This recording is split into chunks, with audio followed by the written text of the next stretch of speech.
Alright, we'll start here. I got a 10-ton trailer, tag along.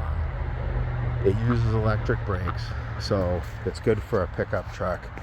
I got the Ram Cummins, so it'll pull pretty much whatever I put behind it. And I had the factory hitch, and that's rated for I think 12,000 pounds, weight distributing 6,000 pounds non. And I just normally I haul gooseneck, but with this tag trailer I needed something heavier, so I got this CURT 20,000 pound rated tow hitch, and I installed it on the Dodge, and it actually went pretty smoothly. So I just wanted to share the story of this for anyone else that has to install it. And it's crazy. It's only 6 bolts that holds that thing on, and it mounts, obviously, you know, I don't have to take the factory hitch out, which is, it kind of looks like it's like part of the frame, so I'm not sure how that would even come out. So I just put this in, and now I have a 2.5 and a 2-inch hitch, and I can haul 20,000 pounds with this thing easy cheesy. So let me tell you how the installation went, and hopefully it'll be useful for you when you install yours. So there's 1 bolt on each side that goes side to side, and then there's 2 bolts on each side that go up into the frame. These are the instructions CURT included with the hitch. The first page here is the written instructions, and then this second page here shows a diagram of what you got to do. Each part has 2 holes. So in the CURT hitch, there's 2 slotted holes, upper and a lower. With the 2500s and the 3500s, you use the upper slot. 1500s, you use the lower slot. And then you got to put those up against 2 holes that are on the truck side. This is on each side. And on the truck side, there's a front hole and a back hole. You use the front hole, the closest to the cab, if you have a long bed, and the hole closest to the rear if you have a short bed truck. And you align those, then you stick the bolt through, and those sideways bolts will support the weight of the whole thing, which makes it a lot easier when you're lining up the 2 bolt holes that go up into the frame, where you got to fish the fish wire through and pull the bolts. Alright, so looking under this Dodge, I think the first thing I'm going to do is brush this frame off a little bit, because it's old and crusty, and I'm going to have rust falling all over me. So I'm just going to try to brush that off a little bit before we start. I'll still have to wear safety glasses and stuff, because I'm sure stuff's still going to fall, but I just want to try to minimize that.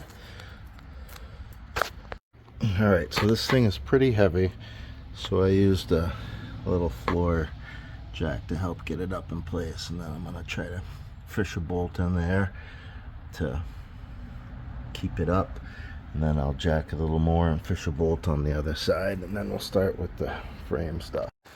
Alright, so I got to get around these bolts, and I don't want to undo them if I don't have to, so I'm going to try to scoot this whole thing forward, lift it up, and then slide it back in and align these holes. And then I think I'll need a spacer that's provided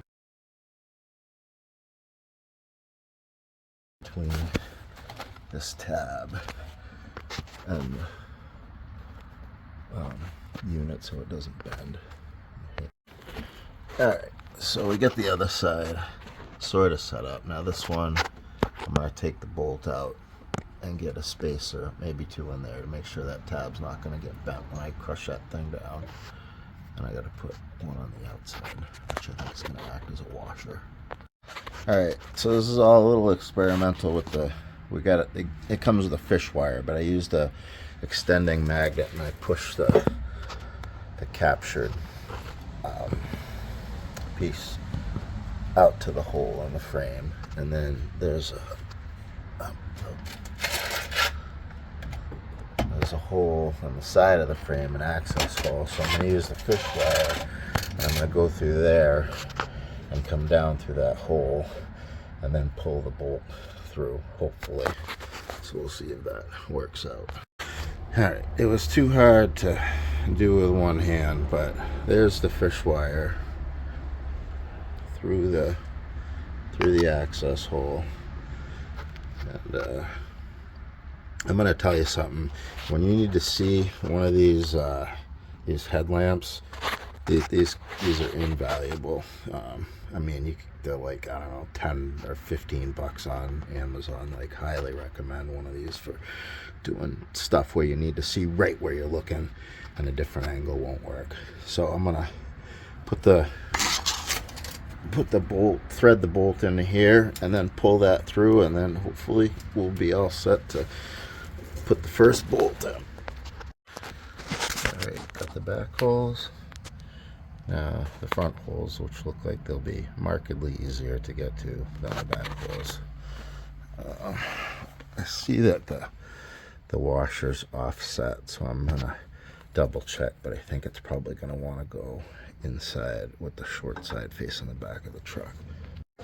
Alright, so these bolts that go back by the bumper, they were definitely much easier to fish through. They go right through the hole in the stock tow hitch, if you have that.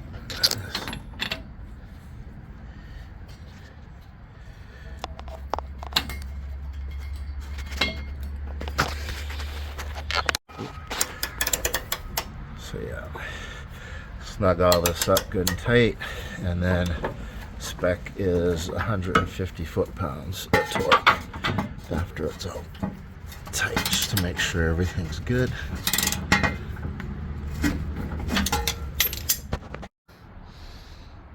Okay, we're set to 150 pounds of torque. Let's torque it up. Alright, so there it is. Looking a lot more beefy than the factory hitch.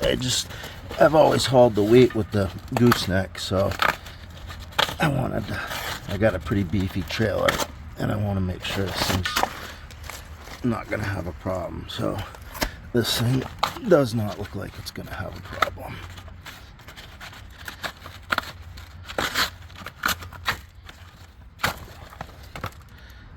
Yeah. So now I got to put some weight on this thing and determine how much of a drop or a raise I'm going to need. I'm sure it's going to be a raise, but how much is the question.